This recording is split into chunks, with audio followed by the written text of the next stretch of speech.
we're thrilled today to have Craig Joyce with us. He's the acting chief of the partnerships and engagement for the Quality of Life Statistics program at Statistics Canada. Craig, thank you so much for making time for us. Tell me what you can about the origin of the government's Quality of Life framework and initiative for people who are looking back on how this amazing seed was sprouted in Canada and had transformative effects over 50 years. How did it all start? I think of it as having kind of like a specific origin and a more general origin. So the specific origin is in 2019, there was an election that year and there were new mandate letters that came out from the Prime Minister to all of his cabinet ministers. And the Associate Minister of Finance at the time was Minister Mona Fortier. And she was tasked with better integrating quality of life measures into decision-making and budgeting. I believe sort of as inspired by the examples of New Zealand and Scotland. And what's interesting about the reference to New Zealand in particular is that mandate letter came out about 6 months to the day that New Zealand issued its Wellbeing budget.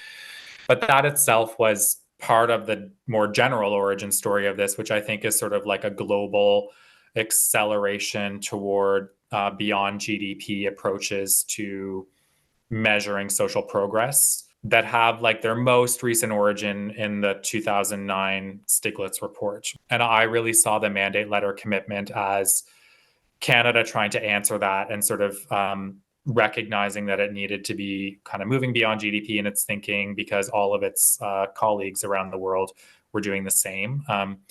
And I don't want to seem naive. I know that this thinking didn't start with Stiglitz and the financial crisis of 2008, but that's sort of like where this most recent wave kind of starts to accelerate. But that's sort of where all of this comes from. And so I came over to the Department of Finance around that time to work on the development of the framework. I worked there for 2 years. And when the framework was released, it also funded the statistics program that I now work on here at CWKN, which is meant to be kind of measuring these multiple dimensions of quality of life in Canada. There are 84 indicators that we work on as part of that sort of broader federal initiative around quality of life. It's a tool for federal decision-making, first and foremost. It was designed by federal public servants to influence the way that other federal public servants make policy. So any public servant that's writing a budget proposal, they are asked to sort of think about how that budget proposal is impacting which combination of quality of life indicators for which specific populations. They have to make that case. And then now with the lead of this shifting from finance to Treasury Board, we have colleagues at Treasury Board that are leading the sort of other end of this around like, well, how do we account for those results? We said that we were going to fund this to achieve this. Did we? And so they're working on sort of all of those aspects, sort of following the quality of life profile of initiative from its inception in the budget through to its public reporting throughout its life. Is the quality of life framework, is it already seen as the overarching framework throughout the federal government? I don't know that I would say that there is universal agreement about that yet. It was designed as such. So a lot of the indicators that we have in the framework are aligned with other pre-existing federal strategies. So for example, there's a lot of overlap between the quality of life framework and the Canadian indicator framework, which is Canada's domestic contribution to the sustainable development goals, where we were zoning in on something similar. We used what that framework had. Similar to some of the environmental indicators, they come from a strategy that's called the Federal Sustainable Development Strategy. And so a lot of what you'll see in our environment domain is a one-to-one match with what's in that strategy. And so it was really, I think, cleverly designed to kind of map together all of these other things so that there was something coherent.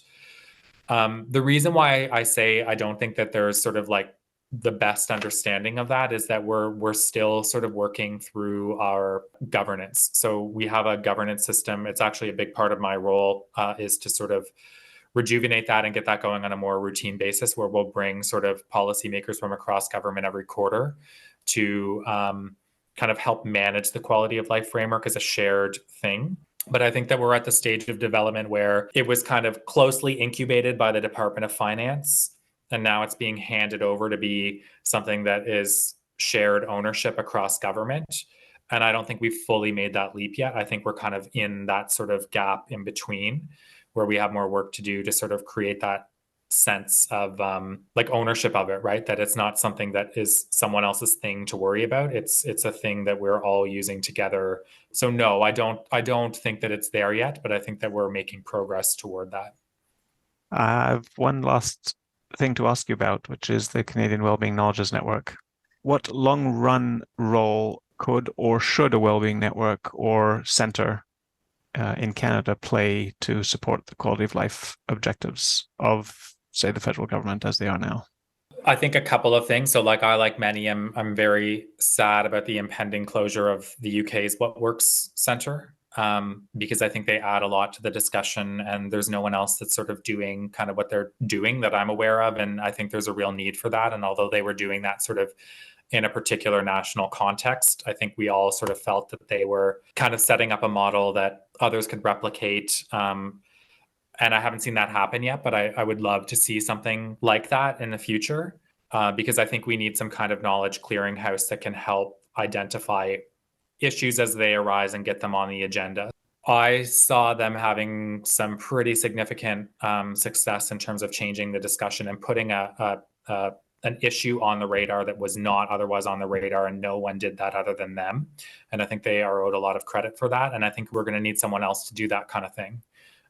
The other thing that I think the Wellbeing Network does, and I think should continue to do, is serve as kind of like an anchor institution or network, or like an anchor focal point for the stakeholder community.